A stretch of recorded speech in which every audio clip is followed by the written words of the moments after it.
জনগণের কাছ থেকে জোর করে টাকা আদায় করা যাবে না, তৈরি করা যাবে না অযৌক্তিক কোনো চাহিদা। অনৈতিকতার পথ থেকে সরে আসতে এনবিআর কর্মকর্তাদের তাগিদ দিয়েছেন অর্থ উপদেষ্টা ডক্টর সালেউদ্দিন আহমেদ।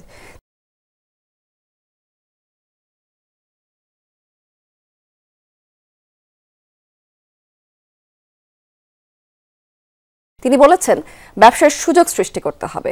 আন্তর্জাতিক কাস্টমস দিবস উপলক্ষে আয়োজিত সভায় তিনি বলেছেন, করের অর্থ উন্নয়নে ব্যয় করে সরকার, তাই কর দেয়াকে সকলের দায়িত্ব হিসেবে নিতে হবে। কর্মকর্তাদের উদ্দেশ্যে তিনি বলেছেন, রাজস্ব দেবার ক্ষেত্রে সকলের সহায়তার হাত প্রসারিত করতে হবে।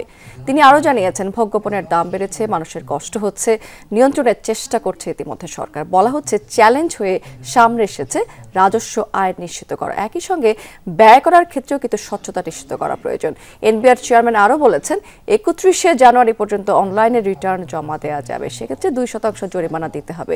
সভায় জানানো হয়েছে, খুব দ্রুত সময়ের মধ্যে কাস্টমস ব্যবস্থায় চালু হবে ন্যাশনাল সিঙ্গেল উইন্ডো কার্যক্রম। এরই মধ্যে 39টি সংস্থার সঙ্গে চুক্তি করেছে এনবিআর।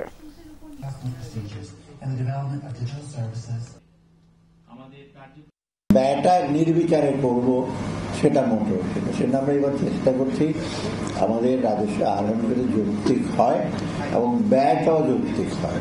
মানে আয় করে যাব, তবে সরকার বা তার অন্যান্য আনুষঙ্গিক সংস্থাগুলো ব্যয় করতে থাকবে, সেটা কাম্য না।